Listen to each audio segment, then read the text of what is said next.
আর destination রামপ্রসাদের ভিটে। তো আমরা রামপ্রসাদের ভিটেই ঢুকছি। তো আচ্ছা, কবিরঞ্জন রামপ্রসাদ সেনের জন্মভিটে এটা।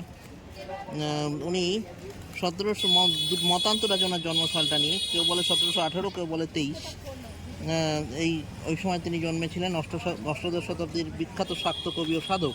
প্রায় 500 বাংলা শাক্ত সঙ্গীত, শ্যামা সঙ্গীত, উমা সঙ্গীত তিনি রচনা করেন। আর বিখ্যাত সাধক, মাতৃ সাধক শোনা যায় যে মা কালী স্বয়ং এসে তার বেড়া বেঁধে দিয়েছিলেন, মানে বাচ্চা মেয়ে হিসাবে এসে এই ভিটেতেই তার বেড়া বেঁধে দিয়েছিলেন। সেই জায়গাগুলো তোমাদের দেখাবার চেষ্টা করব।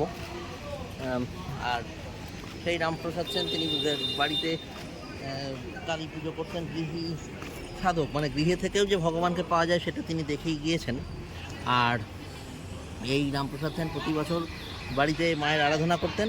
তো 1775 খ্রিস্টাব্দে জীবনের শেষবারের মতো তিনি মাতৃ আরাধনা করেন। এবং ওনার নিয়ম ছিল, মানে মাকে পূজা করার পর মাকে মাথায় করে উনি প্রতিমা নিরঞ্জন করতেন। তো সেই বছর 1775 সালের পুজোর সময় তিনি নিরঞ্জন করতে মাকে মাথায় করে নিয়ে ঘাটে যান। এবং সেই ঘাটটাও দেখানো হবে। সেই ঘাটে যান এবং সেই মাকে মাথায় নিয়ে উনি জলে নামেন এবং জল থেকে তিনি আর উঠে আসেননি।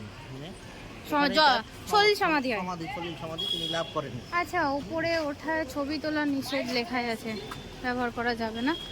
দূর থেকে দেখলাম, হ্যাঁ, মায়ের এই যে দেখালাম, ফটো তোলার নিষেধ লেখা আছে। দেখো, তোমরা জুম করে দেখতে ভিডিও। এটা হচ্ছে পঞ্চবটী।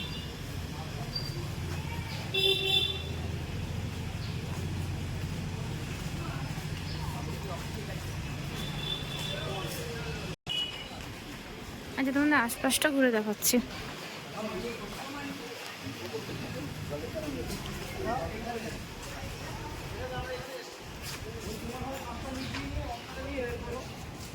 সাধক রামপ্রসাদ সেনের সাধনপীঠ এটি হচ্ছে পঞ্চমুণ্ডির আসন। এই পঞ্চমুণ্ডির আসনে বসে তিনি সাধনা করতেন। সেই প্রাচীন গাছ এখন আছে কিনা জানি না, কারণ সেরকম কাউকে পেলাম না জিজ্ঞেস করার মতো। অনেক প্রাচীন গাছে মনে হচ্ছে, দেখে হবে। রামপ্রসাদের আমলে না হলেও বেশ পুরনোই হবে আর কি। আরে দেখো আশপাশের পরিবেশটার, ঘাটটা তোমাদেরকে মানে দেখাচ্ছি, কারণ এখান থেকে বেরিয়ে গিয়ে ঘাটটা দেখাচ্ছি। ভিজতে ভিজতে বৃষ্টি চলে এসছে, তার মধ্যে ভিজতে ভিজতে তোমাদেরকে দেখাবো এবার রামপ্রসাদের ঘাট, যেখানে উনি কালীকে মাথায় করে নিয়ে সলিল সমাধিতে গেছিলেন। সলিল সমাধিতে গেছিলেন। তো চলো ঘাটটা দেখাই। ঘাটটাতে রামপ্রসাদের জীবনের নিদর্শনগুলো সুন্দরভাবে আঁকা রয়েছে। তো চলো দেখাই।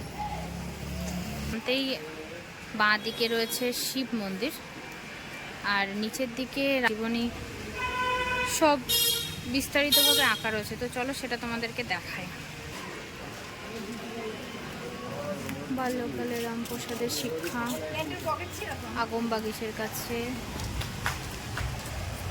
বিবাহ,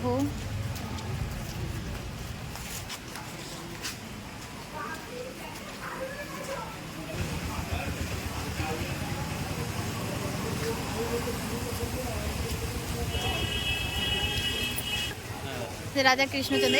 রাজা কৃষ্ণচন্দ্র কিন্তু আমাদের কৃষ্ণনগরের রাজা। ওনার কাছে উনি অনেকদিন চাকরি করেছিলেন।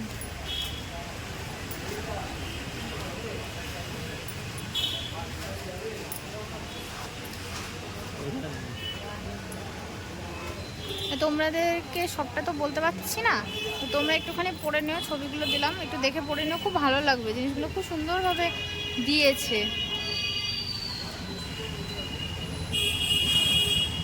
এই যে মা এসে রামপ্রসাদের বেড়া বেঁধে দিচ্ছিল, যেটা একটা ঐতিহাসিক ঘটনা।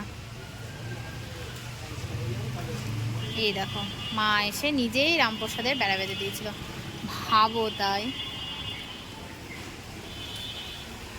আর ওই যে গঙ্গা, যে গঙ্গায় রামপ্রসাদ মাতৃমূর্তি নিয়ে সলিল সমাধি গেছিল। এখন বৃষ্টি পড়ছে, অপূর্ব সুন্দর লাগছে চারিদিকটা। আমরা ভিজতে ভিজতেই ভিডিও বানাচ্ছি। সেইদিকে একটা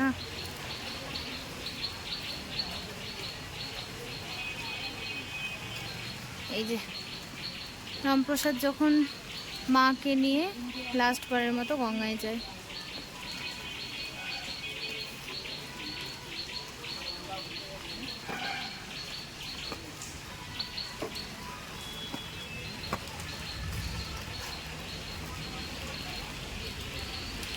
তারা মায়ের মূর্তি, এখানে অনেক মহাদেব রয়েছে।